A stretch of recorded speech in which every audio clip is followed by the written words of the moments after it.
할렐루야. 고난주간 셋째 날 수요일입니다. 오늘은 예수님께서 별다른 활동 없이 베다니에서 머무르시면서 휴식의 시간을 가지셨습니다. 전날에 많은 사람들과 토론도 하시고 또 변론도 하셨고 또 제자들에게 많은 가르침을 해주셨기 때문에 피곤이 가중되었을 것입니다. 그러나 예수님께서는 피곤하셨기 때문에 그냥 쉬신 것이 아닙니다. 앞으로 닥쳐올 그 십자가의 고난을 준비하면서 하나님과 깊은 교제 속에서 거룩한 쉼의 시간을 가지셨습니다. 자, 그런데 그날에 베다니에 사는 나병 환자 시몬의 집에서 예수님을 위한 식사 모임이 있었습니다. 예수님이 그곳에 참석하셔서 식사를 하고 계셨는데 나사로의 누이이고 또 마르다의 여동생인 마리아가 그 방에 들어와서 매우 값진 나드 향유 한 옥합을 깨뜨려 예수님의 머리에 붓는 그러한 사건이 벌어졌습니다. 자, 마가복음 14장 3절의 말씀입니다.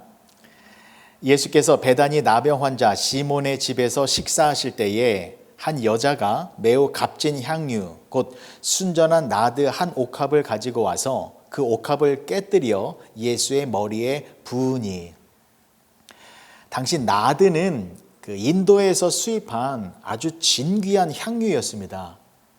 오늘 본문에 보면 그 나드 향유의 가치가 300데나리온이 된다라고 나오는데 그 300데나리온은 그 당시 노동자의 1년치 그 연봉에 해당하는 금액이었습니다. 그래서 그것을 본 제자들은 화를 내었습니다. 그 귀한 향유 옥합을 한 번에 깨뜨린 것, 이것은 낭비라고 생각했기 때문입니다. 4절과 5절의 말씀입니다. 어떤 사람들이 화를 내어 서로 말하되 어찌하여 이 향유를 허비하는가? 이 향유를 300데나리온 이상에 팔아 가난한 자들에게 줄 수 있었겠도다 하며 그 여자를 책망하는지라. 이 향유를 팔아서 가난한 사람들에게 나누어 주면 더 유용하게 사용할 수 있었을 텐데 이 비싼 향유를 그냥 한 번에 깨뜨려서 예수님 머리에 부은 것은 한심한 일이고 낭비스러운 일이다라고 책망을 한 것입니다. 그러나 예수님께서는 이 마리아를 두둔해 주시면서 이렇게 말씀해 주셨습니다. 6절과 9절의 말씀입니다. 예수께서 이르시되 가만두라. 너희가 어찌하여 그를 괴롭게 하느냐? 그가 내게 좋은 일을 하였느니라.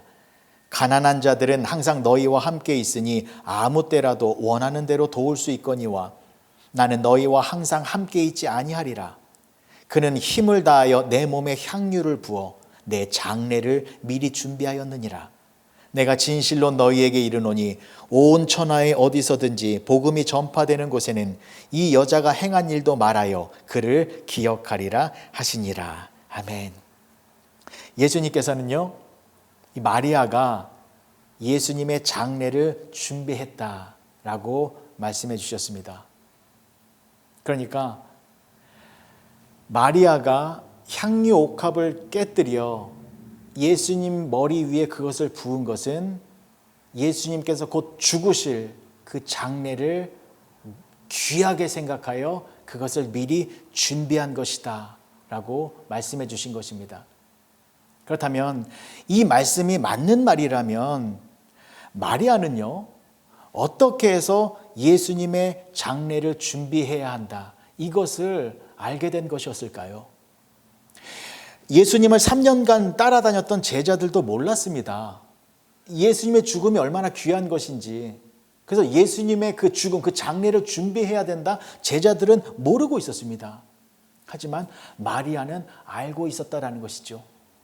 어떻게 마리아는 그 귀한 사실을 알게 된 것이었을까요?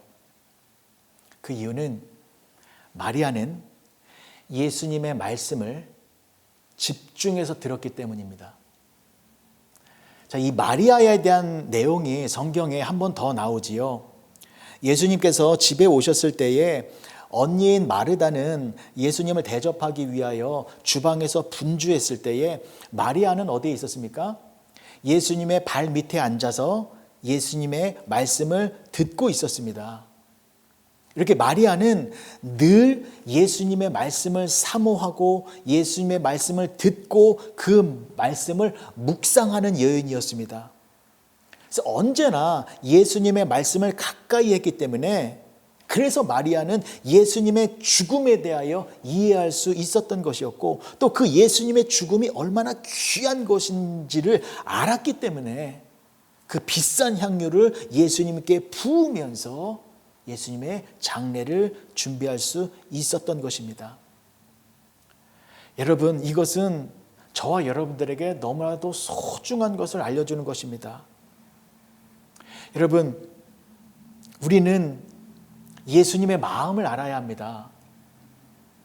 제자들이 구제에 대해서 말했습니다. 구제도 중요합니다. 봉사하는 것도 중요하고 헌신하는 것 중요합니다. 그러나 가장 중요한 것은 우리가 예수님의 마음을 알아야 한다는 것입니다. 우리가 사랑하는 사람이 생겼을 때에 그 사랑하는 사람의 그 마음을 헤아려서 그 사람의 마음에 좋아하는 것을 우리가 행할 때에 그 사람을 사랑한다라는 그러한 행동이 그러한 표현이 나오는 것 아니겠습니까? 마찬가지로 우리가 예수님을 사랑한다면 예수님의 마음에 맞는 행동을 해야 합니다. 예수님의 마음이 어떤 것인지 우리가 헤아려야 합니다. 우리가 예수님을 사랑한다라고 하면서 내 마음에 맞고 내 마음이 원하는 대로 행하는 것이 아니라 예수님의 마음에 원하는 대로 행하는 것이 예수님을 사랑하는 자의 올바른 표현 또한 행동이다라는 것이죠. 그렇다면 우리는 어떻게 해야 예수님의 마음을 알 수 있을까요?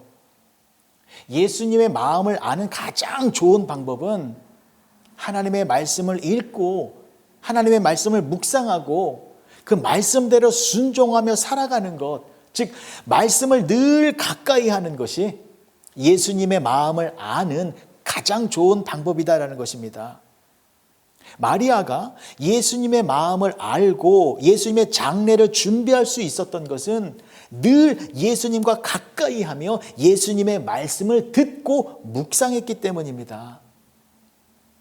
여러분, 우리는 교회에 나와서 목사님으로부터 설교의 말씀을 듣습니다.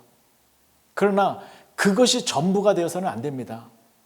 우리는 직접 성경을 펴서 하나님의 말씀을 내가 읽고 내가 묵상하고 그 말씀대로 내가 실천하며 살아가야 합니다.